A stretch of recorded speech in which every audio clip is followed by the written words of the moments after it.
नमस्कार प्यारे दोस्तों, मैं हूँ आपकी अपनी मित्र। नमस्कार मेरे प्यारे श्रोताओं, ममता आज मैं आपके कहानी लिए में एक अनोखी कहानी लेकर आई हूँ, बेहद खास जो आपके है। दिल को तो छू बिना जाएगी। देर किए शुरू करते हैं। बिना देर किए चलिए दोस्तों, कहानी शुरू करते हैं। कहानियां हमारी जिंदगी का हिस्सा होती हैं। आर्यवर्त के विशाल आज मैं आपके साम्राज्य लिए में एक नई राजा का दिल शासन छू था, लेने वाली कहानी जिसके लेकर आई राज्य हूँ। में प्रजा आइए, अत्यंत इसे खुशहाल सुनते थी। हैं। प्रजा आप अपने सभी का राजा तहे से दिल से अत्यधिक स्वागत प्रेम है। करती थी, कहानियों क्योंकि की राजा इस दुनिया में हर एक मैं नागरिक आपको के एक और सुख दुख दिलचस्प का किस्सा ख्याल सुनाने रखते जा थे रही हूँ और उनकी आवश्यकताओं को सुनिए पूरा करने और इसका का आनंद हर लीजिए। संभव प्रयास करते थे। प्यारे दोस्तों, राजा कैसे हैं बहुत आप ही सब? दयालु आज और की कहानी सहृदय आपको व्यक्ति थे। सोचने पर मजबूर कर देगी। राजा की रानी भी चलिए, अत्यंत इस धार्मिक दिलचस्प सफर और की सरल शुरुआत स्वभाव करते की हैं। महिला थी। कहानी सुनना राजा और किसे पसंद रानी नहीं, दोनों मैं ही लेकर प्रजा आई के लिए हूँ आदर्श एक और थे अनोखी कहानी और प्रजा भी जो आपको उन्हें जरूर अपने पसंद परिवार का आएगी। हिस्सा मानती थी। तो आइए इसे शुरू वे करते अपने हैं। प्रजाजनों से उसी नमस्कार प्रकार प्रेम मित्रों, करते थे आपकी जैसे अपनी माता ममता पिता हिंदी अपने कहानियों बच्चों से में करते फिर हैं। से स्वागत है। उनके शासन में आज की सुख कहानी में समृद्धि एक छाई नया हुई थी, मोड़ है, परंतु तो एक एक बात पूरा राजा सुनना को मत निरंतर भूलिए। पीड़ा देती थी। कहानियों क्योंकि का कोई जादू हर संतान किसी नहीं को थी। भाता है। इस और कारण मैं वे लेकर और आई हूँ रानी एक दोनों ही अनोखी दुखी रहते थे। दास्तान। राजा ने आइए, अनेक उपाय इस किए, दिलचस्प कई कहानी का वैद्यों से आनंद परामर्श उठाते हैं। लिया, परंतु सभी प्रयास विफल कहानियों रहे। की इस अनोखी दुनिया में अंततः एक बार राजा फिर ने आपका सब कुछ स्वागत है। भगवान पर छोड़ दिया। आज की कहानी कि जब में है ईश्वर एक चाहेंगे नया रोमांच, तब उनके तो राजमहल चलिए में इसे शुरू संतान करते का हैं। आगमन होगा। राजा ने हमेशा साधु संतों और ब्राह्मणों का आदर सत्कार किया और उन्हें सम्मान पूर्वक विदा किया।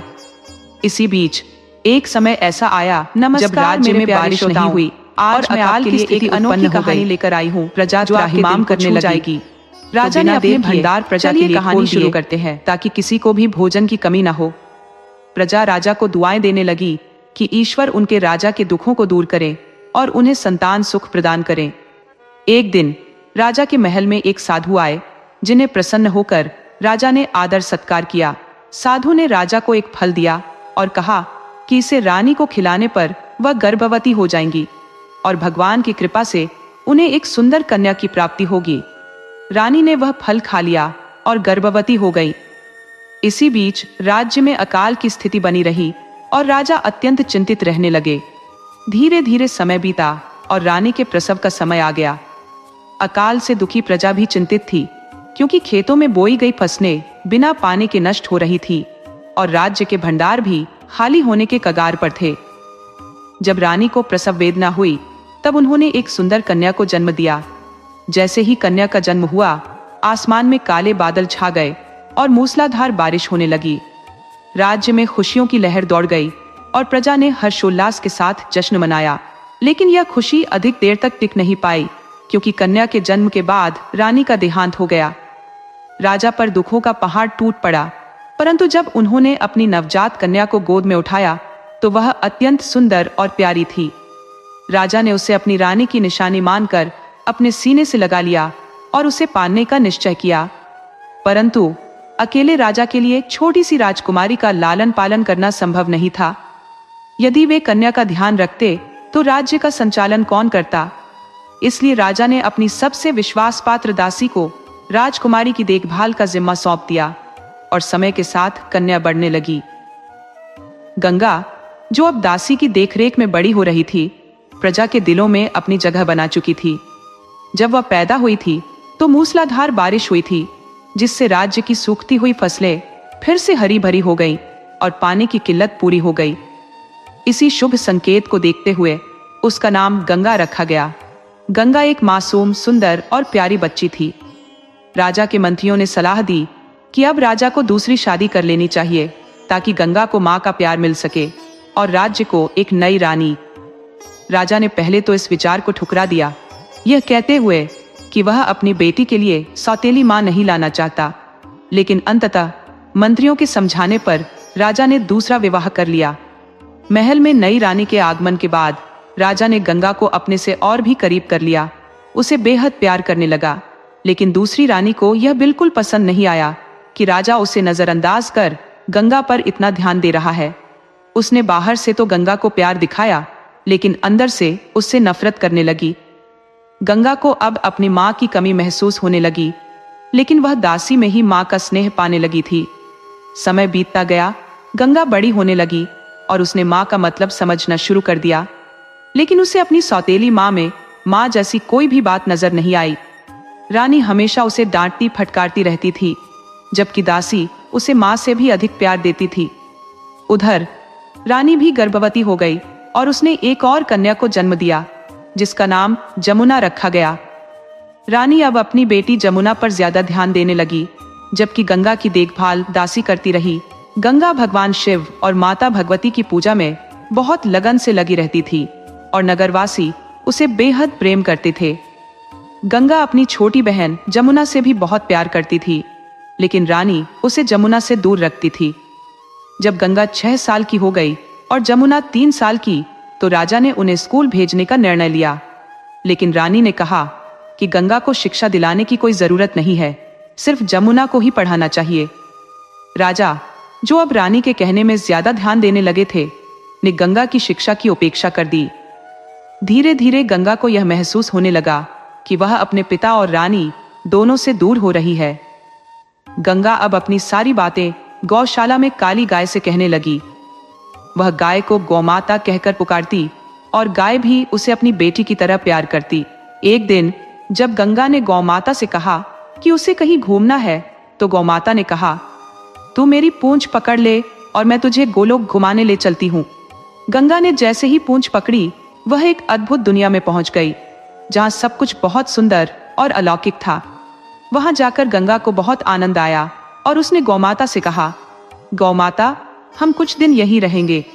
गौमाता ने गंगा से कहा, देख गंगा, यहाँ जो भी जीव आते हैं वे मरने के बाद ही आते हैं। तू तो मेरी वजह से यहाँ आई है, इसलिए मैं तुझे सिर्फ दिखाने लाई थी।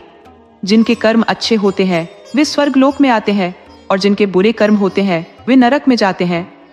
गौ माता ने गंगा को इस तरह समझाया और उसे वापस ले आई। अब गंगा और गौ माता के बीच में बहुत गहरा संबंध बन गया था। गंगा अपने सभी दुख सुख गौ माता से साझा करती और गौ माता भी उसकी सच्ची साथी बन गई। धीरे धीरे गंगा के दिन सुखद बीतने लगे, लेकिन जब रानी ने देखा कि गंगा अब भी खुश है, तो उसे शक हुआ कि गंगा का इस काली गाय से कुछ ज्यादा ही लगाव है। रानी ने राजा से कहा, राजा साहब, ये काली गाय अब दूध भी कम देती है, इसे बेच दीजिए या कसाईयों को दे दीजिए। ये सुनकर गंगा का दिल टूट गया। वह सोचने लगी, दासी के जाने के बाद यही तो मेरी माँ थी, अगर इसे भी मेरी रानी माँ छीन लेगी तो मैं कैसे रहूंगी। गंगा बहुत दुखी हो गई, लेकिन गौ माता ने उसे दिलासा दिया। उसने कहा, रोने की जरूरत नहीं है, तूने मुझे माँ माना है और मैंने तुझे बेटी। कसाईयों के यहाँ तो मैं नहीं जाऊंगी, वहां तो मेरी खाल उतार लेंगे, लेकिन अगर रानी ने ठान लिया है तो वह यह जरूर करेगी। गौ माता ने गंगा को गले लगाया और अपने आखिरी पल गंगा की गोद में बिताकर इस दुनिया को छोड़ दिया। गंगा बुरी तरह से रोई, जैसे तैसे राजा उसे संभाल पाया। अब गंगा बहुत उदास रहने लगी, न किसी से हंसती बोलती, बस अपने भगवान की पूजा में लगी रहती। गंगा अपनी बहन जमुना से बहुत प्यार करती थी और जमुना भी गंगा से, लेकिन माँ के डर के कारण वह कुछ कह नहीं पाती थी। दोनों बहनें अब शादी लायक हो गई थी। रानी ने कहा, गंगा के लिए कोई अपंग या विकलांग लड़का ढूंढो, जो भी मिले। राजा ने विरोध किया, ये मेरी भी बेटी है, इसके लिए ऐसा वर कैसे ढूंढ सकता हूं, समाज क्या कहेगा। लेकिन रानी नहीं मानी और बोली, जमुना के लिए तो बड़े राजा के यहाँ रिश्ता कराओ। राजा ने मजबूरन नाई और ब्राह्मण को बुलाकर कहा, जैसा रानी ने कहा है वैसा ही वर ढूंढो। उधर भगवान शिव और माता पार्वती भी गंगा की भक्ति देखकर चिंतित हुए। माता पार्वती ने भगवान शिव से कहा, भोलेनाथ, देखिए ये हमारी कितनी पूजा करती है, फिर भी इसका भाग्य ऐसा क्यों लिखा है। भगवान शिव ने समझाया, सबका भाग्य उनके कर्मों के अनुसार होता है, हमें इसमें हस्तक्षेप नहीं करना चाहिए। लेकिन माता पार्वती की जिद पर भगवान शिव ने गंगा की मदद का निर्णय लिया। उधर एक राजकुमार जो अपने राज्य के गुप्तचर के रूप में भेष बदलकर एक पेड़ के नीचे बैठा था, उसे नाई और ब्राह्मण ने ढूंढ लिया। उन्होंने उससे पूछा, क्या तुम हमारे राजा की बेटी से विवाह करोगे। राजकुमार ने कहा, मैं तो अंधा और लंगड़ा हूं, मुझसे कौन शादी करेगा। लेकिन ब्राह्मण ने कहा, हमारे राजा की बेटी बहुत सुंदर है और तुम्हें ऐसा ही वर चाहिए था। राजकुमार ने सहमति दे दी, लेकिन उसने अपना असली परिचय नहीं दिया और खुद को एक गरीब के रूप में पेश किया। जमुना के लिए एक चक्रवर्ती सम्राट के राजकुमार का रिश्ता किया गया और रानी ने कहा, गंगा की बारात में सिर्फ 5 लोग आएंगे, लेकिन जमुना की बारात ऐसी होनी चाहिए कि आसपास के राज्य भी देख ले। राजा ने रानी की बात मान ली और उधर भगवान शिव, विष्णु, ब्रह्मा, गणेश और नंदी ने भेष बदलकर गंगा की बारात में शामिल होने का निश्चय किया। अब वे गंगा के लिए बारात लेकर निकले। चक्रवर्ती सम्राट के बेटे की बारात धूमधाम से निकली। दूर दूर तक ढोल नगाड़ों की आवाज गूंज रही थी। ऐसा लग रहा था मानो आसमान भी इस खुशी में शामिल हो गया हो। बारात की चहल पहल और रौनक देखते ही बनती थी। दूसरी तरफ बेचारी गंगा का विवाह सादगी से हो गया। न कोई धूमधाम न तामझाम, बस जैसे तैसे रस्में पूरी हो गई। गंगा ने भी अपने भाग्य को स्वीकार कर लिया और सोचा, जहां मेरे माता पिता ने मुझे दिया है वही मेरे लिए सही होगा। उसने उस लंगड़े लूले राजकुमार से विवाह कर लिया। जमुना भी अपने विवाह के बाद विदा हो गई। दोनों बहनों ने गले मिलकर खूब रोई, लेकिन दोनों अपनी अपनी किस्मत को मान चुकी थी। गंगा अपने पति के साथ विदा हो गई और चलते चलते उसी पेड़ के नीचे पहुंची जहां राजकुमार बैठा था। गंगा ने कहा, नाथ, आपका तो कोई घर बार नहीं है, मैं कहां रहूंगी? राजकुमार ने जवाब दिया, गंगा, तुम मेरी पत्नी बनकर आई हो, मेरा बसेरा यही पेड़ है, इसलिए तुम्हें भी यहीं रहना होगा। गंगा पतिव्रता थी। उसने कहा, नाथ, जहां आप रहेंगे मैं भी वहीं रहूंगी। ये सुनकर भगवान शंकर बोले, ये मेरी अनन्य भक्त है, इसे इस पेड़ के नीचे कैसे छोड़ दूं? तभी भगवान की कृपा से एक संदेशवाहक आया और राजकुमार से कहा, रानी की तबीयत खराब है, तुम्हें तुरंत महल चलना होगा। राजकुमार घोड़े पर सवार हुआ और गंगा को भी अपने साथ घोड़े पर बिठा लिया। गंगा हैरान रह गई। उसने देखा कि उसका पति न तो लंगड़ा था, न ही लूला और न ही अंधा। वह स्वस्थ और सुंदर था। भगवान शंकर, विष्णु, ब्रह्मा, नारद जी और गणेश जी जो भेष बदल कर आए थे, वे भी बारात में शामिल थे। उन्होंने राजकुमार से कहा, हमने बारात तक तुम्हारा साथ दिया है, अब हमें जाने दो। राजकुमार ने आग्रह किया, आपने बारात में साथ दिया है तो कृपया महल तक भी चलिए। मेरे माता पिता को जानकर अच्छा लगेगा कि आपने मेरा साथ दिया। सभी देवता राजकुमार के साथ महल तक गए। जब राजा और रानी ने अपनी बहू गंगा को देखा तो उनकी सारी नाराजगी दूर हो गई। गंगा की सुंदरता देखकर वे मंत्रमुग्ध हो गए। रानी तो बहुत खुश हो गई, लेकिन साथ ही थोड़ी निराश भी थी।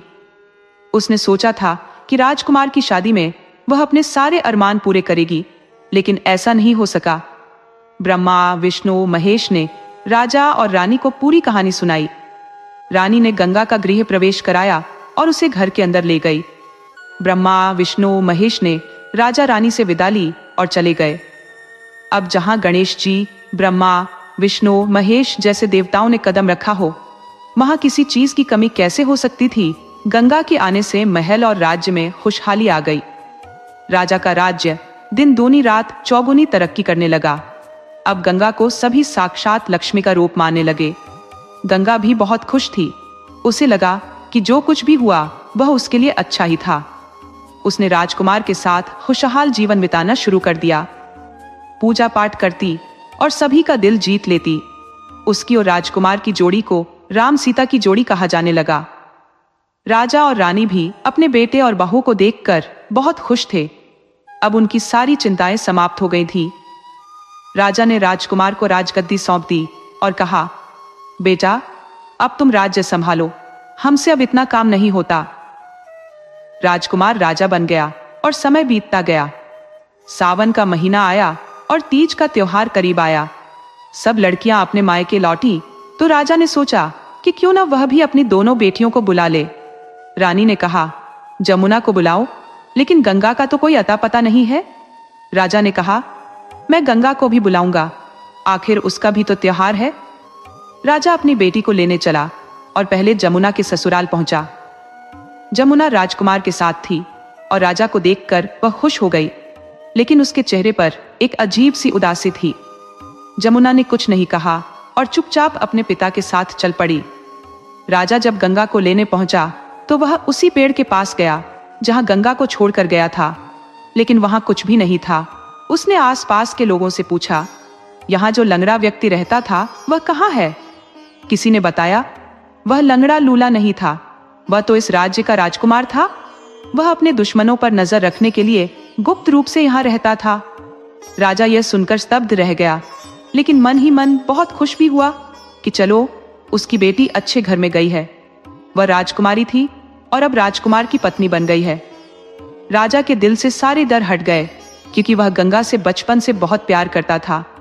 हालांकि रानी के कहने पर उसकी ममता कहीं खो गई थी।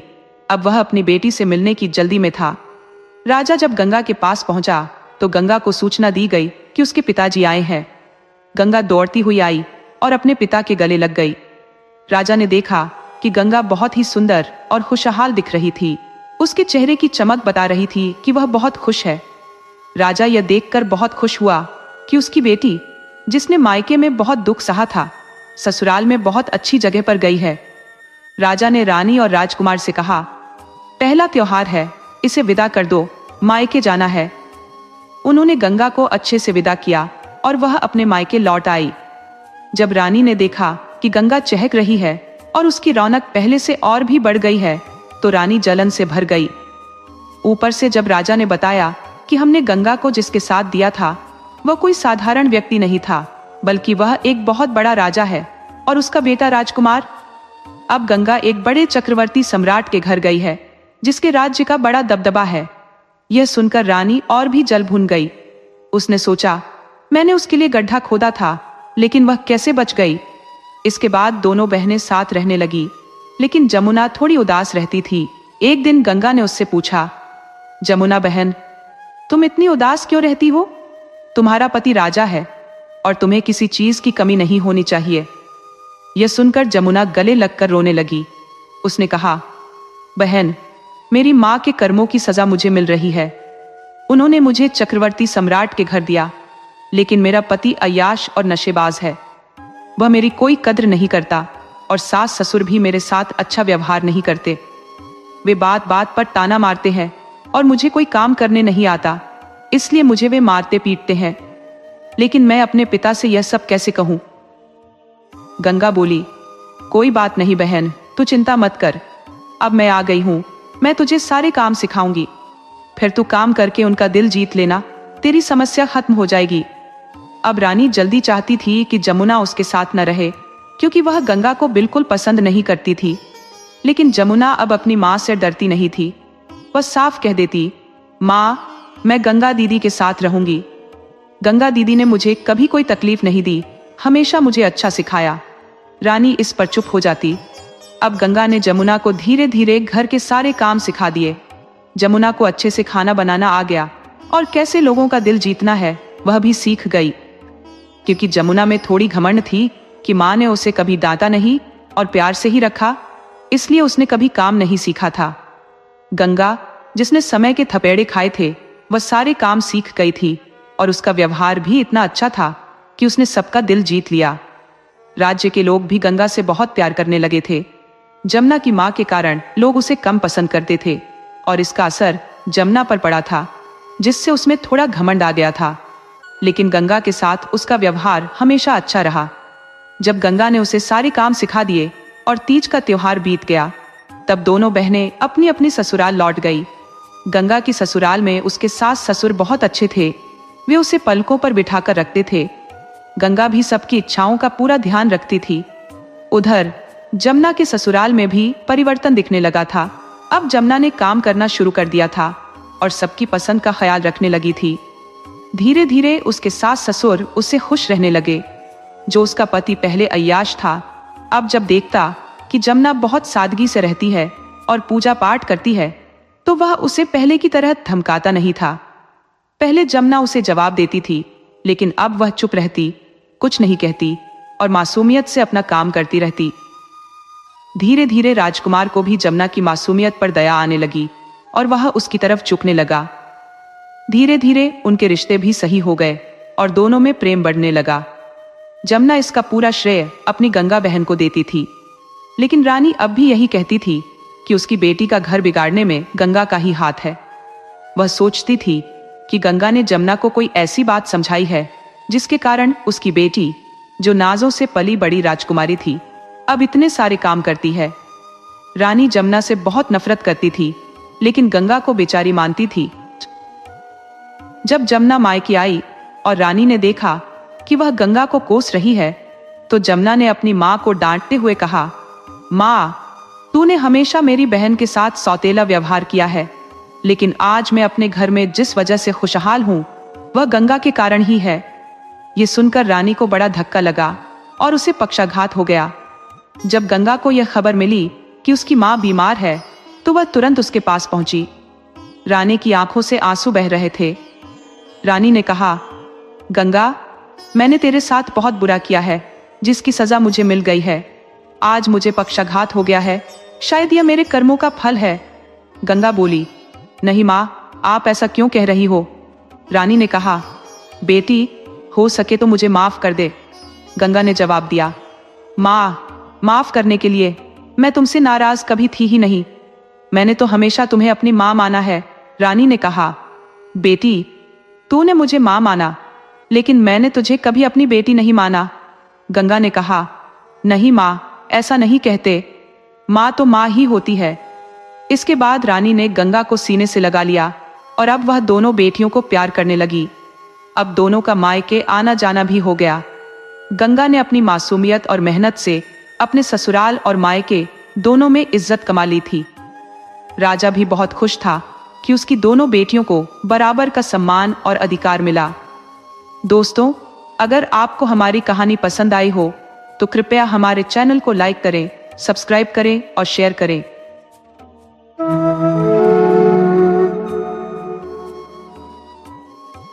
कहानी सुनना किसे पसंद नहीं? मैं लेकर आई हूँ एक और अनोखी कहानी जो आपको जरूर पसंद आएगी। तो आइए इसे शुरू करते हैं। श्रीकांत और देवा दोनों जिगरी यार थे। एक दिन उनके कानों में किसी सुरीली धुन की आवाज पड़ी। देव उत्सुकता से बोला, श्रीकांत, ये कितनी मधुर आवाज है, आखिर कौन ऐसा गा रहा है? श्रीकांत ने कंधे उचकाते हुए जवाब दिया, पता नहीं देव। देव ने फौरन कहा, मेरा तो मन कर रहा है कि जाकर देखूं कौन है। लेकिन श्रीकांत ने उसे रोका। अरे नहीं देव, ऐसे किसी के घर में जाना ठीक नहीं है, ये गलत बात होगी। दरअसल वे दोनों किसी गली से गुजर रहे थे जब उन्होंने वह सुमधुर आवाज सुनी थी। उस आवाज की मिठास ने उन्हें मंत्रमुग्ध कर दिया था। ये गली उनके घर जाने का एक शॉर्टकट था जिसे वे कभी कभी ही इस्तेमाल करते थे। आमतौर पर वे मुख्य सड़क से ही अपने घर जाते थे क्योंकि वे एक ही ऑफिस में काम करते थे। मगर जब कभी मुख्य सड़क पर बहुत भीड़ होती थी तब वे इस गली का सहारा लेते थे। पर अब उस मीठी आवाज के मोह ने देव को रोज रोज इसी गली से जाने पर मजबूर कर दिया था। उस गली में ज्यादातर ऊंची ऊंची इमारतें बनी थी, लेकिन बीच में ही एक छोटा सा साधारण घर भी था। ऐसा लगता था कि उसमें भी साधारण लोग ही रहते होंगे।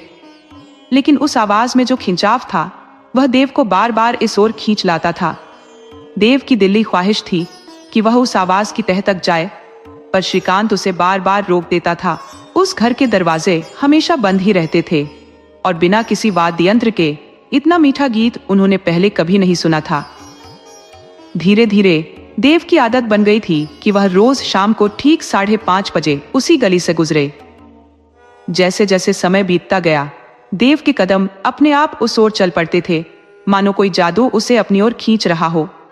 लेकिन वह कभी भी वहां किसी को देख नहीं पाया। देव का परिवार छोटा था, उसकी मौसी शांति और उसकी 2 बहनें ही उसकी दुनिया थी। देव के माता पिता का देहांत देव और उसकी बहनों के बचपन में ही प्लेग की बीमारी से हो गया था। तब देव मुश्किल से 10 साल का था और उसकी बहनें 7-8 साल की रही होंगी। उसकी मौसी शांति ने उन तीनों बच्चों की देखभाल की थी और खुद कभी शादी नहीं की ताकि वह पूरी तरह से उनकी परवरिश कर सके। देव और उसकी बहनों ने अपनी मौसी के इस बड़े त्याग को हमेशा समझा और उन्हें अपनी मां से भी अधिक प्यार और सम्मान दिया। समय बीतते बीतते देव ने संघर्ष और मेहनत के बलबूते अपनी जिंदगी संवार ली थी। पढ़ लिख कर वह एक अच्छी नौकरी में लग गया और उसकी मेहनत के फलस्वरूप घर की जगह एक आलीशान इमारत खड़ी हो गई।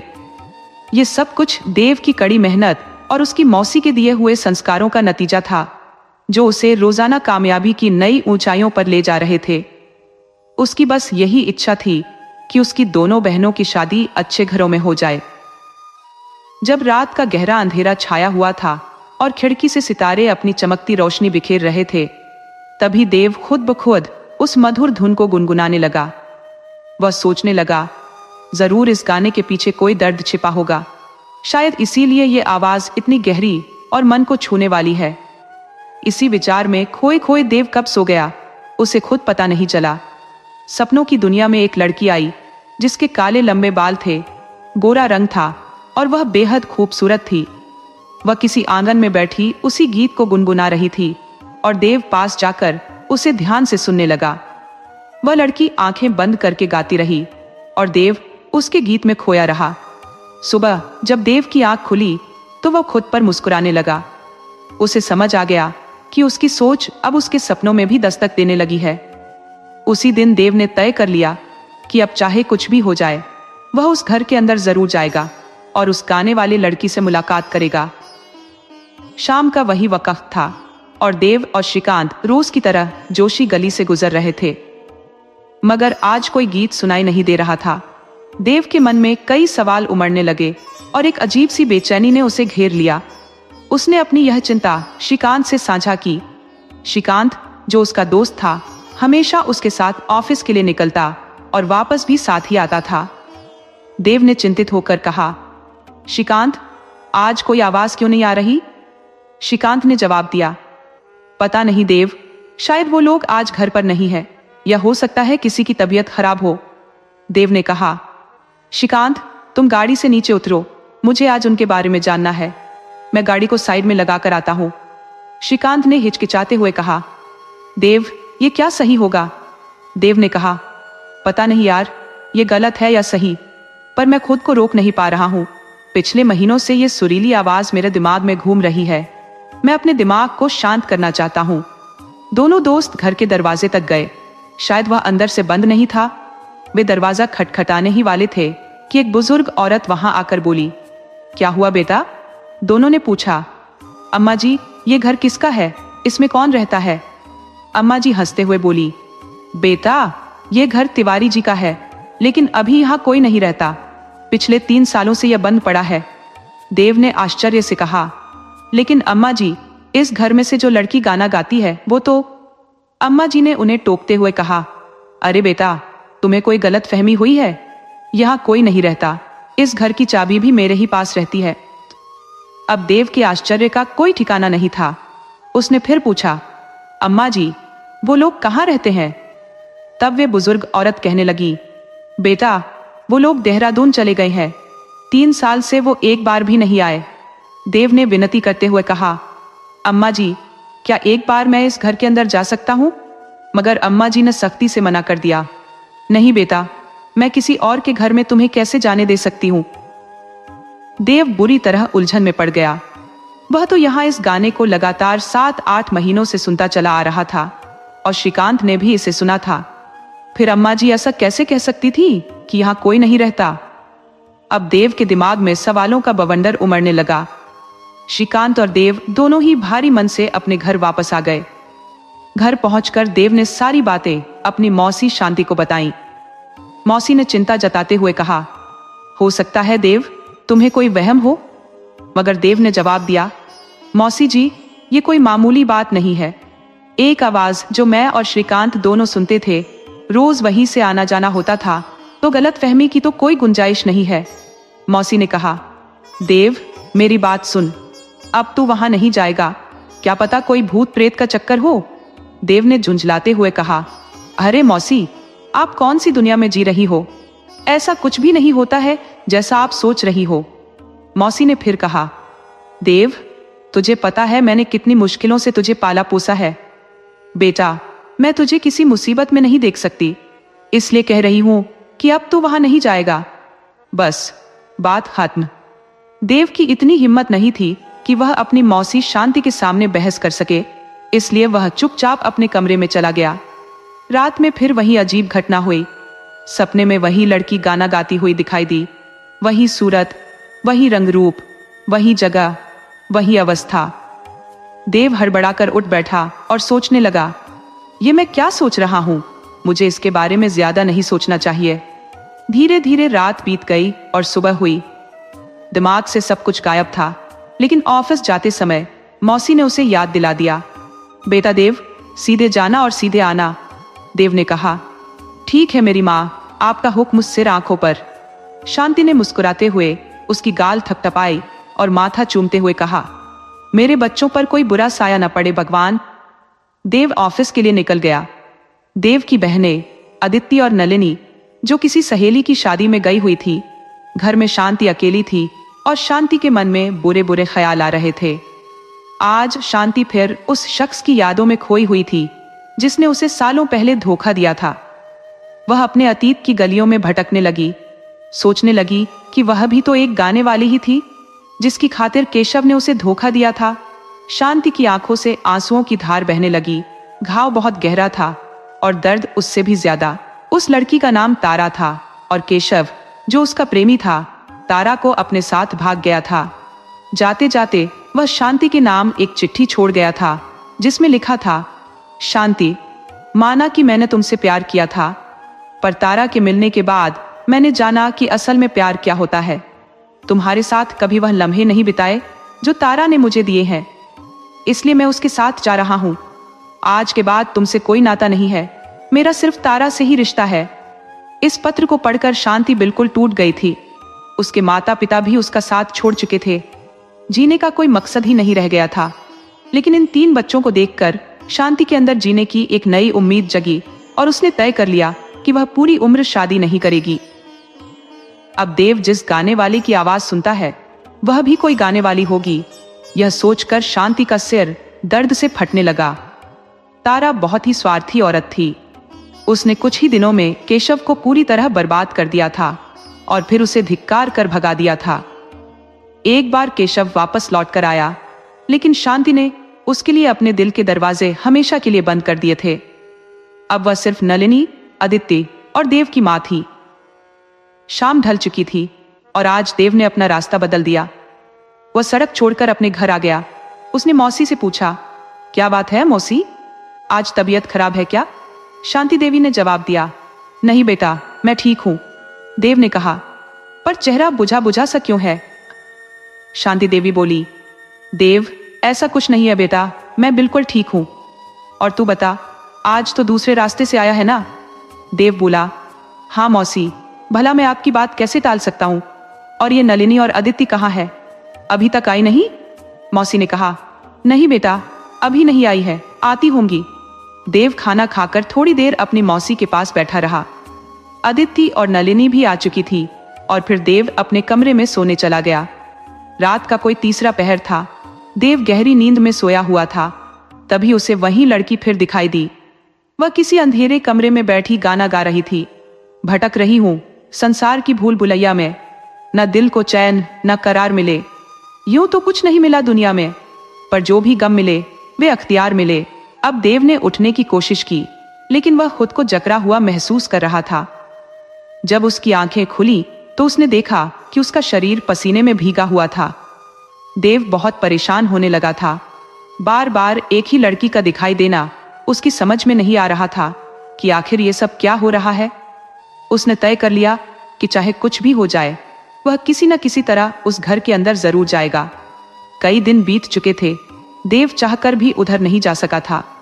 बार बार उसे मौसी की चेतावनी याद आ जाती थी, लेकिन कोई अनजानी शक्ति उसे उधर खींच रही थी। आखिरकार ना चाहते हुए भी देव ने गाड़ी उस सड़क की तरफ ही मोड़ दी और फिर उस घर के सामने वही आवाज, वही गाना उसने सुना।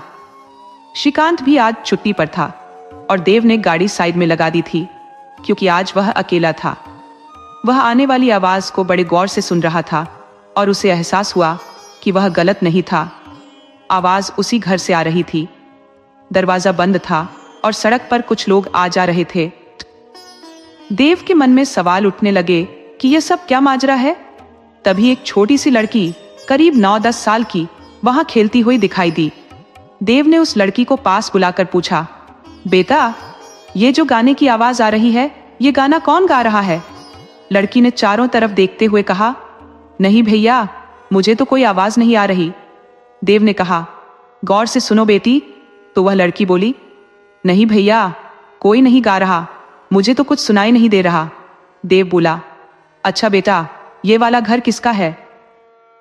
तब वह लड़की बोली, ये घर तो तिवारी अंकल का है, वो तो कब का ये घर छोड़कर चले गए, अब यहाँ कोई नहीं रहता भैया। अब देव की उलझन दिन प्रतिदिन बढ़ती जा रही थी। वह मन ही मन सोचने लगा कि पता करना पड़ेगा कि ये तिवारी जी कौन थे और ये घर छोड़कर क्यों चले गए। कोई बात तो जरूर है, लेकिन मैं क्या करूं? इस घर के अंदर जाऊं पर कोई मुझे चोर समझकर मुझ पर हाथ न साफ कर दे। जहां तक मुझे याद है, मेरे जीवन में कभी कोई लड़की नहीं आई। फिर इस लड़की का मुझसे क्या संबंध है? मुझे ही इसकी आवाज क्यों सुनाई देती है? आसपास देव ने नजर दौड़ाई, वहां कोई नहीं था। फिर देव ने सोचा, क्यों ना अंदर जाकर देखूं। देव ने दरवाजे को हल्का सा दबाया तो वह दरवाजा खुल गया। अंदर एक बड़ा सा कच्चा आंगन था जिसमें घास फूस उग आई थी। अंदर की तरफ एक बड़ा सा कमरा देव को दिखाई दिया जिसमें ताला लगा हुआ था, लेकिन आवाज अंदर से ही आ रही थी। लग रहा था जैसे कोई उसे बुला रहा हो, जैसे कोई उस कमरे के अंदर बंद हो। वास्तव में उस घर की हालत देखकर ऐसा बिल्कुल नहीं लगता था कि कोई सालों से उस घर में नहीं गया था। इससे पहले कि देव और अंदर जाने का सोचे, वह अचानक बेहोश होकर गिर पड़ा। पास पड़ोस के लोगों ने उसे देखा और तुरंत उठाकर पानी के छींटे मारे। देव को होश आया तो वह खुद को घिरा हुआ पाकर चौंक गया। वहां एक बुजुर्ग महिला भी थी जो बोली, बेटा, तू तो उस दिन भी आया था यहाँ? देव ने सिर हिलाकर हामी भरी। जी अम्मा जी, वही हूं मैं। देव ने फिर पूछा, अम्मा जी, इस घर का मालिक कौन है? मैं इस घर को खरीदना चाहता हूं। क्या आप मुझे मालिक का कोई पता या नंबर दे सकती हैं? अम्मा जी ने कहा, बेटा, मालिक तो देहरादून में रहते हैं। जाते वक्त पता लिखा कर गए थे कि अगर कोई पूछे तो बता देना।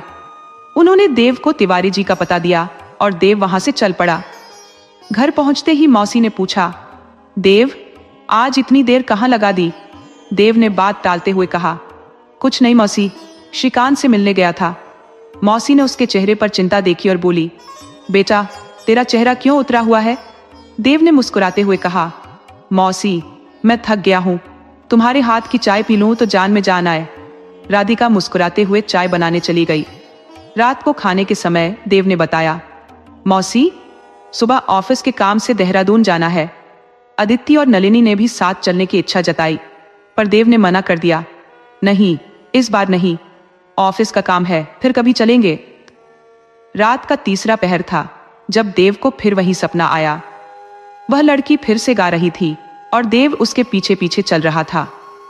इस बार वह लड़की मिट्टी हटाकर एक कंकाल दिखा रही थी। देव की नींद खुली, लेकिन इस बार वह घबराया नहीं, बल्कि लंबी सांस लेकर सोचने लगा, कल इसका पता लगाऊंगा। सुबह 4 बजे देव तैयार होकर निकलने की तैयारी करने लगा। मौसी ने दोनों के लिए खाने का कुछ सामान भी पैक कर दिया था। श्रीकांत भी देव के साथ चलने के लिए तैयार था, तो मौसी को भी कोई चिंता नहीं थी। सुबह 5 बजे दोनों दोस्त देहरादून के लिए निकल पड़े। रास्ते में पहाड़ों और घने जंगलों को देखकर श्रीकांत ने कहा, देव, क्यों इस चक्कर में पड़ गया? देव ने गहरी सांस लेते हुए कहा, तू नहीं समझेगा यार, हर रात वही सपना, वही चेहरा। अब तो बस तिवारी जी से मिलकर ही सब कुछ साफ हो पाएगा। लगभग 5 घंटे के सफर के बाद वे देहरादून पहुंचे। मौसम सुहाना था, हवा में ठंडक और ताजगी थी। तिवारी जी के घर पहुंचकर उन्होंने दरवाजा खटखटाया। एक महिला ने दरवाजा खोला और अजनबी चेहरों को देखकर चौंक गई। देव ने मुस्कुराते हुए पूछा, तिवारी जी घर पर हैं क्या? महिला ने जवाब दिया, नहीं, वह तो बाहर गए हैं। पर तुम लोग कौन हो? देव ने कहा, हम जयपुर से आए हैं, उनसे जरूरी काम था। महिला ने उन्हें अंदर बुलाया और पानी लाकर दिया। घर बड़ा था और चारों तरफ शांति थी, बस बारिश की बूंदों की आवाज सुनाई दे रही थी। देव ने पानी पीकर लंबी सांस ली और पूछा, तिवारी जी कब तक आएंगे? महिला ने मुस्कुराते हुए कहा, बेटा, कह नहीं सकते, कभी भी आ सकते हैं। बेटा, चाय बनाऊं क्या? उसकी आवाज में अपनापन था। देव को बड़ी आत्मीयता महसूस हुई। उसने कहा, काकी, क्यों तकलीफ करती है? महिला ने प्यार से कहा, बेटा, कोई तकलीफ नहीं है, आप आराम से बैठो, मैं अभी चाय लाती हूँ। तिवारी जी को खबर मिली कि अगर मैंने उनके मेहमानों से चाय पानी का पूछताछ नहीं किया तो बेवजह मुझ पर नाराज हो जाएंगे। देव ने कहा, अरे काकी, चिंता मत करो, हम अमित को जानते ही नहीं है। महिला मुस्कुराते हुए बोली, कोई बात नहीं बेटा, तुम लोग दूर से आए हो, थोड़ी थकान उतर जाएगी। उधर पानी रख दिया है, हाथ मुंह धो लो, तब तक मैं चाय बना देती हूँ। देव और श्रीकांत दोनों उस महिला के अच्छे बर्ताव से बेहद खुश और थोड़ा हैरान भी थे। इतने में वह महिला चाय लेकर आ गई, साथ में बिस्किट और मिठाई भी लाई थी। देव ने काकी से कहा, आप हमें जानते भी नहीं है और हमारे लिए इतना सब कुछ कर रही है। महिला ने मुस्कुराते हुए कहा, बेटा, मेहमान तो भगवान का रूप होते हैं। जब तक तिवारी जी नहीं आते तुम यहीं बैठकर आराम करो। कोई परेशानी हो तो मुझे बता देना, मैं बराबर वाले कमरे में ही हूं। देव और श्रीकांत सचमुच बहुत थके हुए थे। यहां आकर न जाने क्यों उन्हें एक सुकून भरा एहसास हो रहा था। शाम के 7 बज चुके थे। ऊंचे पहाड़ अंधेरे में खोने लगे थे। इतने समय में उस महिला ने कोई बात नहीं की, इसलिए देव को भी कुछ पूछने या बताने की हिम्मत नहीं हुई। देव ने सोचा कि अगर मैं कुछ बोलूं तो कहीं यह मुझे पागल न समझ बैठे, इसलिए तिवारी जी का इंतजार करना ही उचित लगा। उस महिला ने रात का खाना भी तैयार कर लिया था। आलू गोभी की सब्जी, दाल की कचौड़ी और बूंदी का रायता 2 थालियों में परोसा। देव ने कहा, काकी, आप इतनी तकलीफ क्यों कर रही है? महिला हंसते हुए बोली, बेटा, काकी भी कह रहे हो और औपचारिक बातें भी कर रहे हो। तुम मेरे घर में हो। यहाँ अक्सर लोग घूमने आते हैं, 1-2 दिन रुकते हैं और चले जाते हैं। इस मकान का पिछला हिस्सा उन लोगों के लिए ही है। मैं अक्सर खाली रहती हूँ, इसलिए खुद ही खाना बना देती हूँ। मुझे अच्छा लगता है, आदत भी है। चिंता मत करो, पेट भरकर खाओ और अगर कुछ चाहिए हो तो बता देना। देव ने फिर पूछा, काकी, आप अकेली रहती है, आपके बच्चे नहीं है? महिला थोड़ी उदास होकर बोली, एक बेटी थी पर अब वो नहीं रही। देव ने आगे कुछ नहीं पूछा। काकी बोली, बेजा, खाना खाकर पीछे वाले कमरे में चले जाना, वहां आराम से सोना। रात में कहीं जाने की कोशिश मत करना। देव ने कहा, लेकिन काकी, तिवारी जी तो आए नहीं है। काकी ने मुस्कुराते हुए कहा, तुम लोग आराम करो, जब वो आएंगे तो मैं उन्हें यहीं भेज दूंगी। थोड़ी देर बाद तिवारी जी आए। वो काफी थके हुए लग रहे थे। ढलती उम्र का असर उनके चेहरे पर साफ दिख रहा था। वो महिला से उम्र में काफी बड़े लग रहे थे, शायद पति पत्नी जैसे नहीं थे। तिवारी जी ने आवाज लगाई, सुमन, कहाँ हो? महिला ने अंदर से कहा, आती हूं। कहाँ रह गए थे आज आप? तिवारी जी बोले, बस आज काम थोड़ा ज्यादा था, देर हो गई। महिला बोली, आपसे कोई मिलने आया है? तिवारी जी ने पूछा। मुझसे? कौन? महिला ने कहा, हाँ, कोई जयपुर से आया है। तिवारी जी हैरान होकर बोले, भला जयपुर से मुझसे कौन मिलने आएगा? वहां तो अब कोई नहीं है। कहाँ है वो? महिला ने कहा, वो पीछे वाले कमरे में आराम कर रहे हैं। बेचारे बहुत देर से इंतजार कर रहे थे। तिवारी जी ने पूछा, तो कुछ खाना पानी दिया या नहीं? महिला ने जवाब दिया, हाँ, खाना खाकर आराम कर रहे हैं। तिवारी जी बोले, तो ठीक है, मैं जाकर देखता हूं। देव श्रीकांत से कह रहा था, श्रीकांत, कितनी अच्छी औरत है ये। अनजान होते हुए भी इतना प्यार, सम्मान, खाना पीना सब कुछ दिया हमें। सच कहूं, इस तरह का जब भी कहीं कुछ देखता हूं तो मुझे अपनी माँ की याद आ जाती है। श्रीकांत बोला, हाँ देव, बहुत अच्छी है ये काकी। तभी तिवारी जी के खांसने की आवाज आई। देव ने कहा, तिवारी जी आ गए हैं? देव ने खड़े होकर कहा, नमस्ते काका जी। तिवारी जी बोले, नमस्ते बेटा, पर मैं तुम्हें पहचानता नहीं हूं। देव ने कहा, पहचानते कैसे? हम कभी मिले नहीं हैं काका।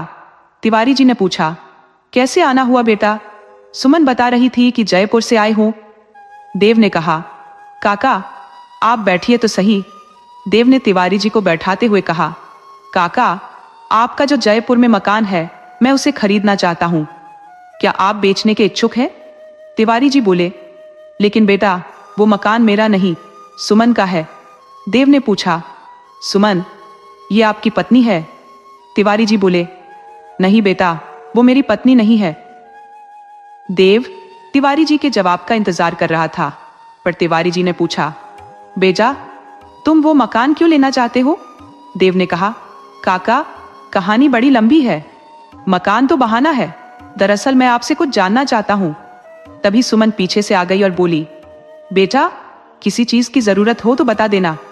देव ने कहा, नहीं काकी, आपने इतना कुछ हमारे लिए किया है, 2 अजनबियों को अपने घर में पनाह दी है। आप बहुत अच्छी हैं काकी। आइए, आप भी बैठ जाइए। तिवारी जी फिर से पूछते हैं, बताओ बेटा, क्या बात है? देव ने पहले दिन से लेकर जिस दिन वो देहरादून नहीं आया था उस दिन तक की सारी बातें तिवारी जी को बता दी और कहा, काका, मुझे उस घर से हमेशा एक लड़की के गाना गाने की आवाज आती है। उस घर में ऐसा क्या है काका, बताइए। मैं बहुत परेशान हूँ। अगर मैं आंखें बंद करता हूँ तो वही लड़की मेरे सपने में आने लगती है। ये सुनकर सुमन की आंखों से आंसू बहने लगे। सुमन का चेहरा देव को निहार रहा था और देव के लिए यह मंजर पूरी तरह से अविश्वसनीय था। उसकी जिज्ञासा चरम पर थी और उसने फिर से तिवारी जी से आग्रह किया, काका, कृपया बताइए ना, मैं आपका हमेशा आभारी रहूंगा। तिवारी जी ने गहरी सांस लेते हुए कहा, बेटा, वह कामिनी थी। देव ने तुरंत पूछा, कौन कामिनी? तिवारी जी बोले, बेटा, वह सुमन की बेटी थी। देव की उलझन और बढ़ गई।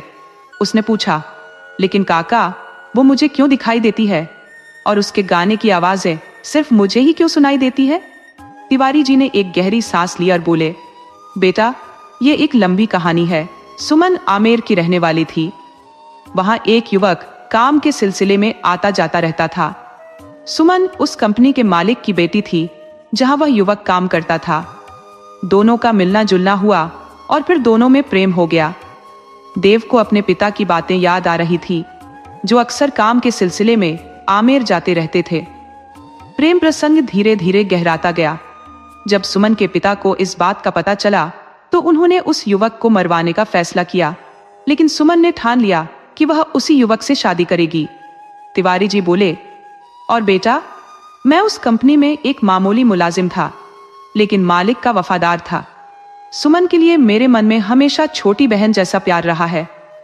जब मालिक ने मुझे उस युवक को चुपचाप मारने की बात कही तो मैं सुमन की खातिर भावुक हो गया। मैंने सोचा सुमन को इस बारे में बता दूं, शायद वह कोई रास्ता निकाल ले। जब मैंने सुमन को बताया तो वह मेरे पैरों में गिर गई और अपनी जान की भीख मांगने लगी।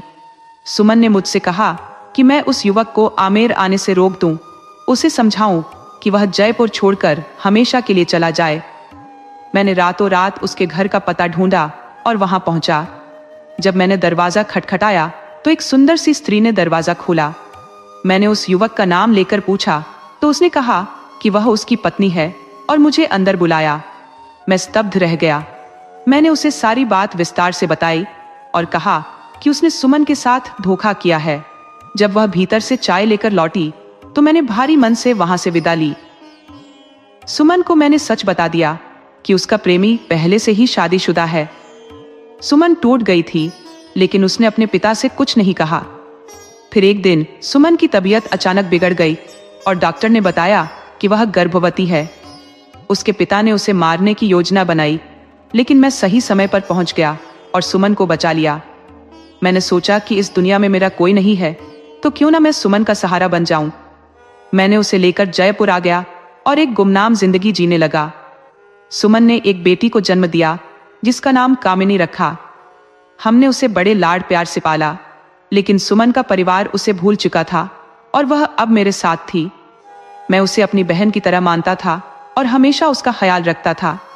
तिवारी जी की बात सुनकर देव की आंखों में आंसू आ गए और उसने सोचा कि सुमन की इस दर्द भरी कहानी को जानकर उसका मन कितना भारी हो गया था। अब सुमन के पिताजी नहीं रहे थे और कामिनी अब 10 साल की हो चुकी थी। उसकी आवाज इतनी मीठी थी कि सुनने वाले के कानों में रस घोल दे। हमने उसे संगीत सिखाया और उसने कई संगीत प्रतियोगिताओं में प्रथम स्थान हासिल किया। जब कामिनी 17 साल की हुई तब एक दिन उसके पिता से जयपुर में मेरी मुठभेड़ हो गई। वह मुझसे बचकर निकलने की कोशिश कर रहा था, लेकिन मैंने उसे रोक लिया। मैंने उससे पूछा, तुम सुमन को छोड़कर क्यों भागे?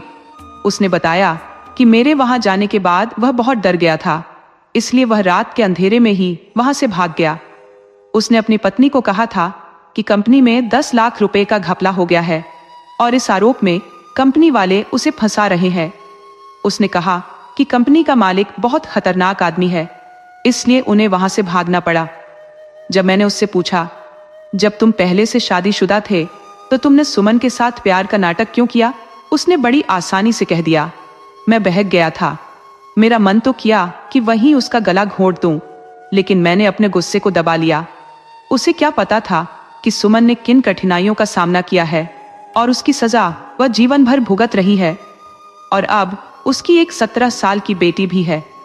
उसने सुमन के बारे में पूछते हुए कहा, उसकी शादी हो चुकी है और वो बहुत खुश है। इतना कहकर वह वहां से चला गया। तिवारी जी बोले, बेटा अब तुम लोग सो जाओ, कल सुबह बाकी की कहानी बताऊंगा। देव और श्रीकांत बोले, नहीं काका, नींद नहीं आएगी, कहानियां भी अधूरी है। तिवारी जी बोले, बेटा मैं तो थक गया हूं। और फिर उन्होंने सुमन की ओर देखते हुए कहा, सुमन अगर तुम्हें नींद नहीं आ रही है तो तुम ही इन्हें बाकी की कहानी सुना दो, मैं सोने जा रहा हूं। सुमन ने तिवारी जी से कहा, भैया आज बरसों के बाद पुराने घाव फिर से हरे हो गए हैं, नींद भला कैसे आएगी। श्रीकांत और देव दोनों बोले, तो बताओ ना काकी, आगे क्या हुआ। सुमन ने गहरी सांस लेते हुए कहा, आगे बेटा, आगे जिंदगी ने मेरे साथ फिर एक खेल खेला, मानो मेरी परीक्षा चल रही हो। कामिनी मेरी बच्ची बहुत ही सुंदर, समझदार और संस्कारी थी। मैंने उसे कभी अपने पिता के बारे में पूछने का मौका नहीं दिया। वह बेचारी तिवारी जी को ही अपना पिता मानती थी। एक बार तिवारी जी की मुलाकात उसके पिता से हुई थी। उन्होंने मेरा पता ठिकाना पूछा था, लेकिन तिवारी जी ने अनजान बनकर कहा कि उन्हें मेरा कुछ पता नहीं, लेकिन उनके दिल में कहीं ना कहीं पश्चाताप था। वो एक बार मुझसे मिलकर माफी मांगना चाहता था, लेकिन तिवारी जी ने उसे साफ मना कर दिया। जब तिवारी जी ने मुझे यह बात बताई थी तो मैं रो पड़ी थी। मैंने उनसे कहा था, भैया कहीं ना कहीं मेरे दिल में उसके लिए थोड़ी सी जगह है, क्योंकि मैंने उसे सच्चे दिल से प्रेम किया था और वह मेरी बेटी का पिता भी है। माना कि उसने मुझे धोखा दिया है, लेकिन उसे यह जानने का हक है कि कामिनी उसी की बेटी है। तिवारी जी बोले, कोई बात नहीं सुमन, किसी दिन मुझे कुछ हो गया तो मेरी बच्ची अपने असली पिता के पास तो चली जाएगी ना। तिवारी जी मेरी इस बात से बहुत दुखी हुए थे। उन्होंने कहा था, सुमन आज तुमने मुझे एहसास दिला दिया कि मैंने अपनी जिम्मेदारियों को सही तरीके से निभाया है। कामिनी सिर्फ मेरी बेटी नहीं है, वह मेरी जान है। मैंने तुम दोनों को अपना परिवार माना है। तिवारी जी ने कहा, सुमन मैंने तुम्हारे लिए अपना गांव, अपनी नौकरी सब छोड़ दिया। मैं कभी कामिनी को उस आदमी से मिलने भी नहीं दूंगा। कामिनी सिर्फ मेरी बेटी है। अगर उसे यह पता चला कि वह एक नाजायज औलाद है और उसे एक कुंवारी मां ने जन्म दिया है तो उस पर क्या बीतेगी। तिवारी जी की बातों ने मुझे अंदर तक झकझोर दिया था। मुझे खुद से नफरत होने लगी थी। लेकिन फिर एक बड़ा तूफान आया। कामिनी बाहर खड़ी यह सब सुन रही थी। हम दोनों की बातें सुनकर वह दरवाजे पर खड़ी थी। उसकी आंखों में सैकड़ों सवाल थे। इससे पहले कि वह कुछ कहती, मैंने दौड़कर उसे अपने सीने से लगा लिया। कामिनी ने मुझसे पीछे हटते हुए पूछा, मम्मी इतनी बड़ी बात आपने मुझसे क्यों छुपाई? क्या मैं सच में नाजायज हूं और पापा हमेशा मेरे पापा बनने का नाटक करते रहे? मैं रोते हुए गिड़गिड़ाती उसे समझाने की कोशिश करती रही। नहीं कामिनी बेटा, तिवारी जी ने कभी भी कोई नाटक नहीं किया बेटा। वो तो तुम्हारे पिता से भी बढ़कर है। अगर ये नहीं होते तो मैंने कब का अपनी जान दे दी होती। बेटा आज तुम भी इन्हीं की वजह से इस दुनिया में हो। अगर मैं ही जिंदा नहीं होती तो तुम भी नहीं होती। सुमन ने बताया, मैं प्रेम में अंधी हो गई थी और एक कुमारी मां ने तुम्हें जन्म दिया। मैंने एक अजनबी पर भरोसा करके बहुत बड़ी भूल की थी। एक दिन तिवारी जी को पता चला कि वह आदमी शादीशुदा है। इससे पहले कि मैं कुछ करती, वह अपनी पत्नी के साथ वहां से भाग चुका था। और एक दिन मुझे पता चला कि उसकी निशानी मेरे पेट में जीवन बनकर धड़कने लगी है। मैं तो सब कुछ खत्म करने वाली थी बेटा, लेकिन तिवारी जी ने मुझे बचा लिया और यहाँ लाकर उन्होंने मुझे नाम और इज्जत दी। मैं तो उसे भुला चुकी हूं बेटी। तुम इन सब बातों को भूल जाओ। तिवारी जी ही तुम्हारे असली पिता है। कामिनी अपनी मां की वेदना को समझ चुकी थी और रोते हुए अपनी मां के गले लग गई। तिवारी जी ने भी उसे अपने गले से लगा लिया और बोले, कोई बात नहीं बेटी, अब सब कुछ ठीक है, हम तुम्हारे साथ हैं। और फिर एक दिन चोरी छिपे वो आदमी हमारे घर तक आ पहुंचा और मुझे वहां देखकर हैरान रह गया। तिवारी जी को खाना देकर जैसे ही मैं बैठी, तभी वह सामने आकर खड़ा हो गया। मैं उसे देखकर मानो पाषाण सी हो गई थी। समझ नहीं आ रहा था क्या करूं। इतने सालों की हिम्मत एक ही पल में टूटती सी नजर आ रही थी। दिल कर रहा था कि उसके गले लगकर जोर जोर से रोऊं और पूछूं कि तुमने मुझे धोखा क्यों दिया। क्यों छोड़कर चले गए? पर इससे पहले कि मैं कुछ कह पाती, वह बोल उठा। तिवारी जी पर चीखते हुए बोला, तुमने सुमन से विवाह रचाया है और मुझसे कह रहे हो कि उसकी शादी हो चुकी है और तुम्हें कुछ नहीं पता? तिवारी जी ने धैर्य से उसकी बातें सुनी और कुछ नहीं कहा। फिर वह मेरी ओर मुड़ा और बोला, सुमन, मैंने तुमसे प्यार किया था, पर अपनी कमजोरी की वजह से तुम्हें छोड़ गया। मैं 17 साल से इस पछतावे में जल रहा हूं। बस एक बार तुमसे माफी मांगना चाहता था। मैं जानता हूं तुम मुझे भूल चुकी होगी, पर मैं आज तक अपने आप को गुनहगार मानता हूं। तिवारी ने मुझे कई बार टाल दिया और तुम्हारे बारे में कुछ नहीं बताया। तभी कामिनी ने आकर कहा, खबरदार, अगर मेरे पापा को कुछ कहा तो। वह सकपका कर बोला, सुमन, क्या यह तुम्हारी और तिवारी जी की बेटी है? मैंने कहा, हाँ। कामिनी बोली, हाँ, मैं इन्हीं की बेटी हूं और तुम यहां से चले जाओ। वह देख रहा था मैं रो रही थी और सुमन की ओर मुड़कर बोला, ये कैसे संस्कार दिए हैं तुमने अपनी बेटी को? कामिनी को उसकी बातें चुभ रही थी। वह समझ चुकी थी कि ये व्यक्ति उसका असली पिता है। मैं उससे कुछ कहना चाहती थी पर कुछ कह नहीं पाई। देवा ने पूछा, क्या आपने उस आदमी को नहीं बताया कि वह कामिनी का पिता है? सुमन बोली, बता दिया। खुद कामिनी ने ही बता दिया। जब उसने तिवारी जी से कहा कि तुम्हारी बेटी बदतमीज है, तब मेरी बेटी ने उसे बताया कि तिवारी जी नहीं, तुम ही उसके असली पिता हो। वह यह सुनते ही चौंक गया और जैसे गिरने ही वाला था, तिवारी जी ने उसे संभाल लिया। अब छुपाने के लिए कुछ बचा ही नहीं था। उसके बहुत सारे सवाल थे जिनका जवाब तिवारी जी ने बहुत धैर्यपूर्वक दिया। सब कुछ स्पष्ट हो चुका था। वह रोते हुए मेरे पैरों पर गिर गया और माफी मांगने लगा। कहने लगा, सुमन, मुझे माफ कर दो। लेकिन मैं कैसे माफ कर सकती थी?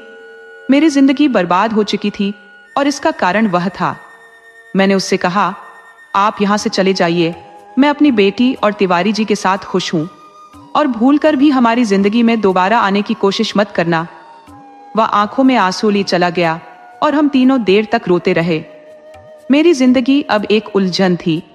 अगर कामिनी को उसके असली पिता के बारे में पता चला तो क्या होगा? लेकिन अब मैं इन चिंताओं से मुक्त थी। अब मुझे कोई डर नहीं था। अब मेरी और तिवारी जी का सपना था कि कामिनी आगे बढ़े और अपने सपने पूरे करे। 3 साल धीरे धीरे गुजर गए और फिर ऐसा वक्त आया कि उसकी आवाज उसे बुलंदियों की ओर ले जाने लगी। उसे एक फिल्म में गाना गाने का मौका मिला और उसके लिए उसे अच्छे पैसे भी मिले। वह बहुत खुश थी।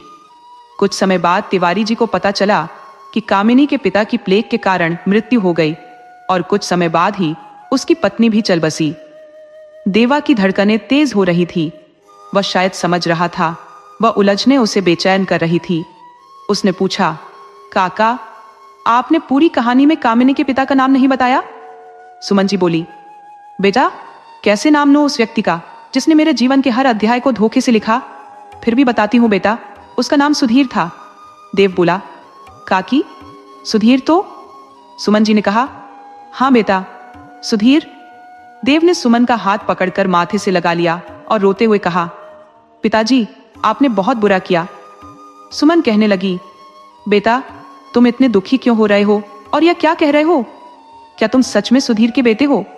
देवा बोला, हाँ काकी, मैं उनका ही बेटा हूं जिन्होंने आपका जीवन बर्बाद किया। मुझे माफ कर दो। सुमन बोली, बेटा, तुम ऐसा मत बोलो। देवा बोला, काकी, सुधीर मेरे पिताजी थे। मैं ही उनका अभागा बेटा हूं।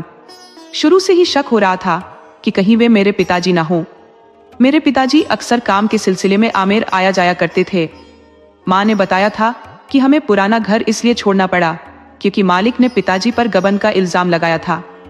पिताजी प्लेग में मारे गए थे और कुछ दिन बाद ही मेरी माँ भी चल बसी। तब से हमारी मौसी शांति ने हमें पाला है। पिताजी ने जो किया उसके बारे में हम में से किसी को भी कुछ पता नहीं है। उन्होंने आपके साथ जो भी गलत किया उसकी सजा उन्हें मिल गई है।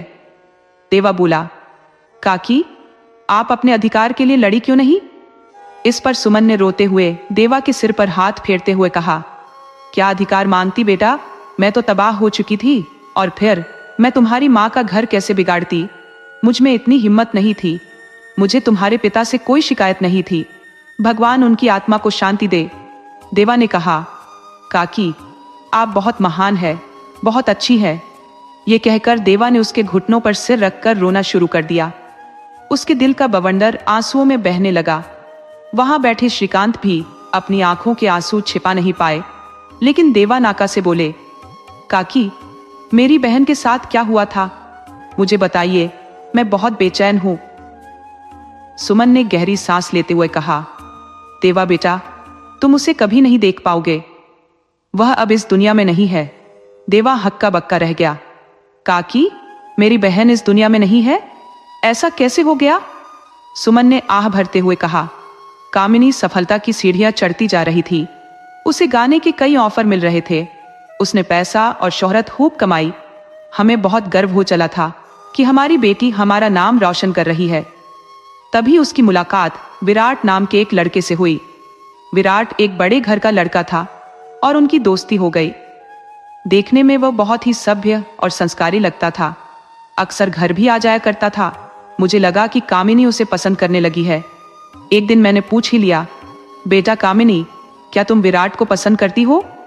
पर उसने साफ मना कर दिया और कहा, माँ, वह सिर्फ एक अच्छा दोस्त है, उससे ज्यादा कुछ नहीं। मैं बेफिक्र हो गई क्योंकि मुझे अपनी बेटी पर पूरा भरोसा था। एक दिन उसने तिवारी जी से कहा, पापा, मैंने जयपुर में एक घर देखा है, मैं उसे खरीदना चाहती हूँ। तिवारी जी ने कहा, बेटा, घर तो हमारे पास है ही, इसमें क्या कमी है? इस पर कामिनी ने जवाब दिया, पापा, आप दोनों ने जीवन भर संघर्ष किया है। मैं चाहती हूँ कि आपको हर वो खुशी मिले जिससे आप दोनों वंचित रहे। मम्मी तो मानेंगी नहीं, इसलिए आपको ही उन्हें मनाना होगा। तिवारी जी बोले, लेकिन बेटा, कामिनी ने कहा, कोई लेकिन वेकिन नहीं, कल घर देखने चलना है। अगर आप दोनों को पसंद आया तो कल ही रजिस्ट्री करा लूंगी। और फिर हम तीनों घर देखने चले गए। घर बहुत बड़ा था। मैंने कामिनी से कहा, बेटा, इतने बड़े घर का हम क्या करेंगे? कल को तेरी शादी हो जाएगी तो ये घर हमें काटने को दौड़ेगा। इस पर कामिनी उदासी भरे स्वर में बोली, माँ, मैं कहीं नहीं जाऊंगी, आप दोनों को छोड़कर कहीं नहीं जाऊंगी। इसलिए तो बड़ा घर ले रही हूं ताकि हमेशा आप दोनों के पास रह सकूं, शादी के बाद भी और शादी से पहले भी। हमें वह घर पसंद आ गया था। अगले दिन सभी कागजात तैयार करवा कर हमने घर तिवारी जी के नाम करवा दिया, क्योंकि कामिनी अपने जीवन में तिवारी जी के बलिदान को बहुत महत्व देती थी। अब हम नए घर में आ चुके थे। कामिनी ने हर चीज की व्यवस्था बहुत अच्छे से की थी। हमें किसी भी प्रकार का कोई कष्ट नहीं था। वह बहुत खुश थी। उस दिन वह कहकर गई थी, माँ, आज किसी फिल्म के गाने की रिकॉर्डिंग है और नए घर की खुशी में दोस्तों ने दावत भी मांगी है, तो थोड़ा देर हो जाएगी, आप चिंता मत करना। रात के 10 बज चुके थे पर कामिनी नहीं आई थी, लेकिन उसने कहकर गई थी कि चिंता मत करना, तो मैंने सोचा थोड़ा और इंतजार कर लूं। गाने की रिकॉर्डिंग के बाद विराट और उसके साथियों ने उससे पार्टी मांगी, वह भी पुराने वाले घर में। कामिनी विराट पर बहुत भरोसा करती थी, इसलिए पुराने घर में पार्टी का इंतजाम किया गया। 11 बजे के बाद तिवारी जी ने उसे फोन किया। तब उसने बताया कि पापा, मैं पुराने घर में अपने दोस्तों के साथ हूँ, चिंता मत कीजिए, 1.5 घंटे में मैं वापस आ जाऊंगी। विराट भी मेरे साथ है, वह मुझे घर तक छोड़ देगा। विराट का नाम सुनते ही हमारी चिंता खत्म हो गई थी, क्योंकि हम दोनों भी विराट पर बहुत भरोसा करते थे। पार्टी में लड़कियां ज्यादा देर तक नहीं रुकी और जल्दी चली गई। अब वहां केवल कामिनी, विराट और उसके 2 दोस्त बचे थे। कामिनी नहीं जानती थी कि विराट शराब भी पीता है और उसने कब और कहां पी, यह भी उसे नहीं पता था। लेकिन उस रात विराट शराब के नशे में था, उसकी गाड़ी में रखी थी। कामिनी को डर लगने लगा था। उसे विराट से ऐसी उम्मीद नहीं थी। कामिनी अब विराट के साथ घर नहीं जाना चाहती थी। वह अकेली ही चलने लगी, लेकिन विराट ने उसे रोक लिया और बोला, कामिनी, आज यहीं रुक जाओ हमारे साथ। उसने नशे में धुत होकर कहा था। तो कामिनी बोली, विराट, तुम शराब पीते हो? अगर मुझे यह बात पता होती तो मैं कभी तुमसे दोस्ती नहीं करती, ना ही तुम्हें इस पार्टी में बुलाती। विराट ने अचानक उसके बाल पकड़कर अपनी ओर खींचा और कहा, कामिनी, मत जाओ, मैं तुमसे बहुत प्यार करता हूं, आज रात मेरी बाहों में सो जाओ। कामिनी ने अपने बाल छुड़ाने की कोशिश की, लेकिन वे असफल रहीं। विराट ने उसे अपनी ओर खींच लिया और उसके चेहरे के करीब जाने लगा। कामिनी ने उसे धक्का देते हुए कहा, विराट, तुम इतने गिरे हुए हो, ये मैंने कभी नहीं सोचा था। आज के बाद मुझे पलटकर भी मत देखना। विराट के दोस्त रोहन और सनी जो वहीं मौजूद थे, उन्होंने कामिनी को पकड़कर फिर से विराट के हवाले कर दिया। विराट ने नशे की हालत में ही कामिनी के साथ बदसलूकी करने की कोशिश की। कामिनी ने गुस्से में विराट को थप्पड़ मारा, लेकिन इस पर वह और भी गुस्से में आ गया। उसने कामिनी के कपड़े फाड़ दिए और उसके साथ जबरदस्ती की। उसके दोनों दोस्तों ने भी उसकी मदद की और रात भर कामिनी को तंग करते रहे। जब उनकी हैवानियत खत्म हुई तो उन्होंने कामिनी के गले में उसी की चुन्नी का फंदा बनाकर पंखे से लटका दिया। रात के 3 बजे का वक्त था और जब तिवारी जी और मैं घर पहुंचे तो हमने देखा कि सारा सामान बिखरा हुआ था। खाने की प्लेटें, गिलास और शराब की खाली बोतलें इधर उधर पड़ी थी और सामने मेरी बच्ची के फटे हुए कपड़े और खून से सने कपड़े जमीन पर पड़े थे। हमारी प्यारी बेटी की लाश पंखे से लटकी हुई थी। तीनों दरिंदों ने हमारी बेटी की इज्जत खराब करके उसे मार डाला था। इतना कहकर सुमन फूट फूट कर रोने लगी। देवा ने कहा, काकी चुप हो जाइए, अब और नहीं सहा जाता। काश कामिनी बहुत पहले हमारी जिंदगी में आ गई होती तो आज ये सब नहीं हुआ होता। देवा ने सिर झुकाते हुए कहा, काकी मुझे माफ कर दो। मेरे पिता के किए अपराध की सबसे ज्यादा सजा मेरी बहन कामिनी ने भुगती है। मैं बहुत शर्मिंदा हूं। सुमन ने किसी तरह अपने आंसुओं को रोका और बोली, बेजा विराट ने मेरा इकलौता सहारा छीन लिया। देवा की आंखें भी रोते रोते लाल हो गई। उसने कहा, काकी विराट कहाँ रहता है? मुझे बताओ, मैं उसे जिंदा नहीं छोड़ूंगा। सुमन ने कहा, बेटा वह उस रात बहुत नशे में था और तेजी से गाड़ी भगा रहा था। उसकी गाड़ी एक बड़े पेड़ से टकरा गई और सिर में भयंकर चोट लगने के कारण वहीं उसकी मौत हो गई। उसके दोस्त उसे वहीं छोड़कर भाग गए। देवा बोला, लेकिन काकी कामिनी के लिए आपने पुलिस में रिपोर्ट तो दर्ज करवाई होगी। सुमन ने कहा, नहीं बेटा, नहीं करवाई। देवा ने आश्चर्य से पूछा, लेकिन क्यों काकी? वो दोनों दरिंदे अभी आजाद घूम रहे होंगे। सुमन ने गहरी सांस लेते हुए कहा, बेटा जब मैंने अपनी बेटी को लटके हुए देखा तो मैं बेहोश हो गई। तिवारी जी ने उसे कब उतारा, मुझे कब होश आया, मैं कुछ नहीं जानती। जब मुझे होश आया तो मैं एक चादर में लिपटी हुई थी। मेरी बच्ची ने कितना दर्द सहा होगा, यही सोचकर मेरी छाती फटने लगती है। उसके सारे शरीर पर दांतों के निशान थे, आंखें फटी हुई थी। तिवारी जी पुलिस को बताना चाहते थे, लेकिन मैंने उन्हें रोक दिया। देवा ने पूछा, काकी आपने उन्हें क्यों रोका? सुमन बोली, बेटा कितना बदनामी होती। तिवारी जी की बेटी का 3 लड़कों ने बलात्कार किया और उसे मारकर पंखे से लटका दिया और फिर पोस्टमार्टम होता। मेरे और तिवारी जी के रिश्ते पर सवाल उठाए जाते। जिन गुमनामी के अंधेरे में हम रह रहे थे वह सबके सामने आ जाता। फिर मेरी बेटी को नाजायज होने का इल्जाम दिया जाता और मुझे कुमारी माँ कहा जाता, तिवारी जी की रखैल कहा जाता। बेटा ये सब इतना आसान नहीं था। देवा ने कहा, काकी लेकिन फिर?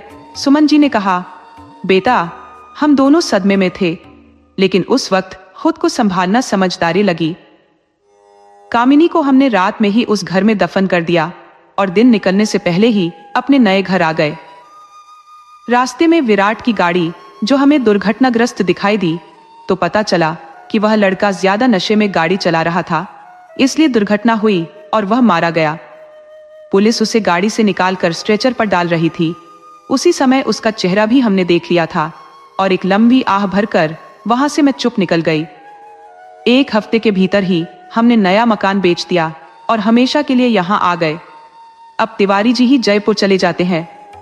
मैं तो शायद वहां अब कभी नहीं जा पाऊंगी। इतनी हिम्मत नहीं है मुझ में। देवा ने पूछा, कभी किसी ने कामिनी के बारे में पूछा नहीं? सुमन जी बोली, बेजा सब पूछते थे। उसने बहुत कम उम्र में बहुत नाम और पैसा कमाया था। ये सुनकर देवा ने कहा, हमने सबको यही बताया कि वह शादी करके विदेश चली गई है। देवा ने काकी से कहा, काकी रोमक के बारे में सोचकर मेरा दिल रोने लगता है। वह मेरी बहन थी। काश मैं पहले आ पाता तो शायद ये सब ना होता, लेकिन अब वह कभी वापस नहीं आएगी। ये कहते हुए सुमन जी की आंखों में आंसू भर आए। देवा कहने लगा, हे भगवान ऐसा क्यों हुआ? मुझे कोई काम नहीं दिखता। फिर देवा ने कहा, जानती हो काकी, मुझे ऐसा लगता है कि वह मेरे पास आकर बैठ जाती है। वह जानती है कि मैं उसका बदकिस्मत भाई हूँ। उसके गाने की आवाज सिर्फ मुझे और श्रीकांत को सुनाई देती है। मैं सोचता था ये मेरी बहन है, लेकिन शायद कामिनी ही थी जो पुराने घर में थी। क्या उसकी कोई तस्वीर है? मैं उसे देखना चाहता हूँ। ये सुनकर सुमन ने बहुत सारी तस्वीरें दिखाई। उसने कहा, बेटा मेरे पास बहुत तस्वीरें हैं, इन्हीं को देखकर मैं जी रही हूँ। तुम भी देखो अपनी बहन को। सुमन ने अपनी साड़ी के पल्लू से अपने आंसू पोंछे। देवा ने कहा, हाँ काकी, यही है, यही कामिनी है, मैं उसे देखता हूँ। सुमन जी ने कहा, बेटा मैं भी उसे देखती हूँ। जब भी मैं उसे याद करती हूँ मुझे सिर्फ अंधेरा ही दिखाई देता है। देवा ने कहा, अच्छा काकी, अब सुबह होने में थोड़ा ही वक्त बचा है, हम बातें सुबह करेंगे। सुमन भी बहुत थक चुकी थी और वह अपने कमरे में चली गई। सुबह के 9 बज गए थे और कोई नहीं उठा था, लेकिन देवा, वह तो सोया ही नहीं था।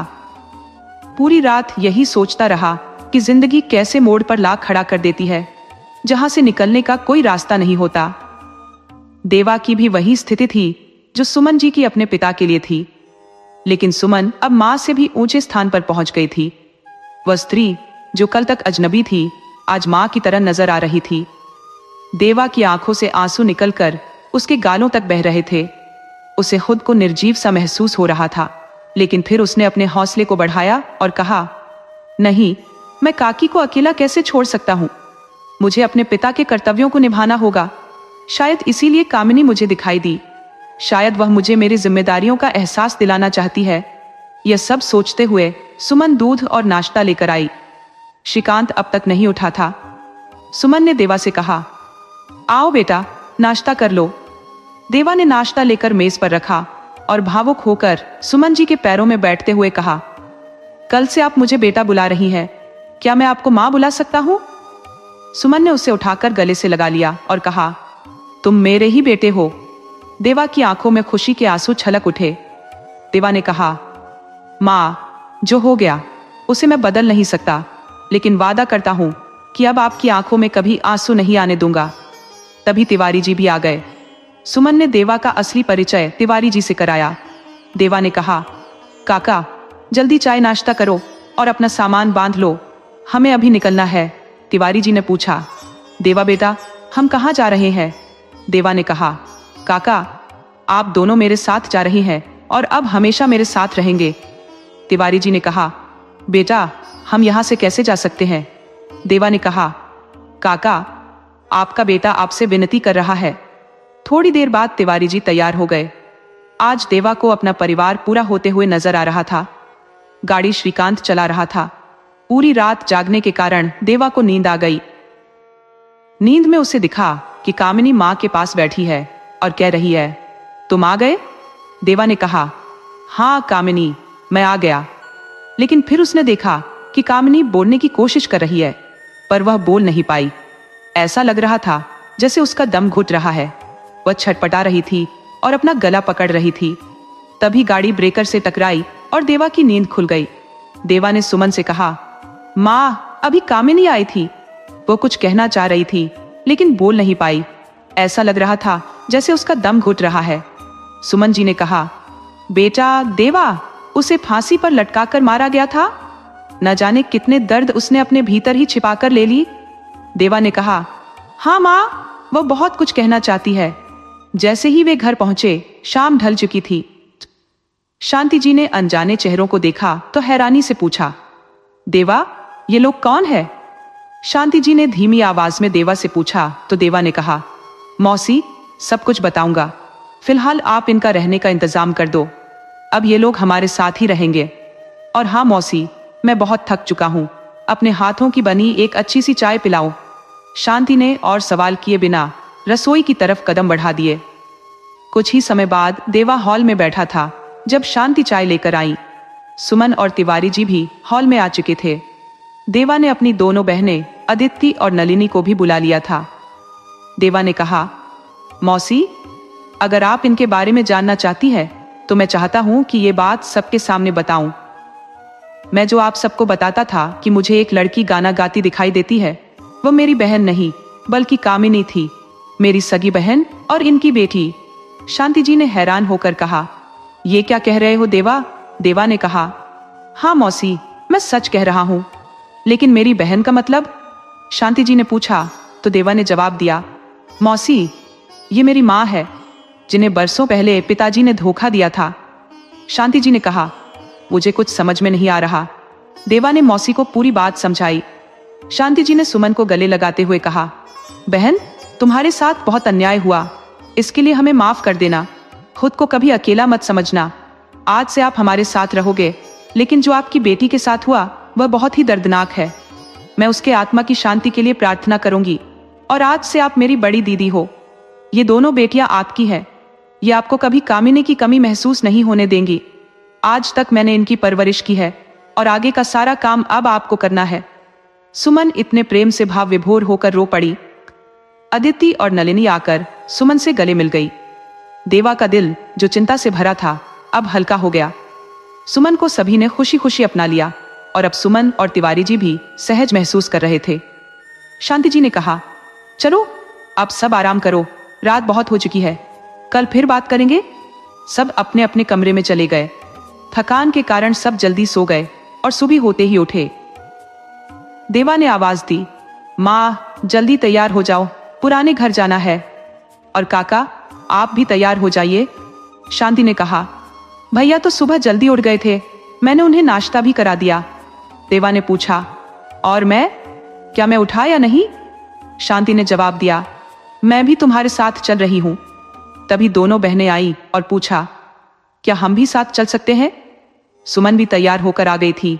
उन्होंने कहा, बेटा, उस घर में मैंने कामिनी को खोया है, वह वहीं दफन है, शायद मैं ये सब देख ना पाऊं। अदिति ने कहा, नहीं माँ, आपकी बेटियां इतनी कमजोर नहीं है, ऐसे वक्त में हमारा आपके साथ होना बहुत जरूरी है। सुमन, जो बच्चों का इतना प्यार पाकर गर्व महसूस कर रही थी, थोड़ी देर बाद सब लोग पुराने मकान पर पहुंच गए। वह घर सुमन के लिए महज एक मकान नहीं था, बल्कि उसके सुख दुख का साथी था। जब से वह आमेर से यहाँ आई थी, उसने 22 साल इस घर में बिताए थे। यही कामिनी ने जन्म लिया और यहीं उसे दफन किया गया। इस घर को बनाने के लिए तिवारी जी ने बहुत मेहनत की थी, लेकिन कंपनी की खुशी के लिए उन्हें यह घर छोड़ना पड़ा था। सुमन ने एक लंबी सांस ली और दरवाजा खोला। काफी समय बाद पड़ोसियों ने देखा तो खुश हो गए। सभी जानते थे कि यह घर बेचने के लिए तिवारी जी आए हैं।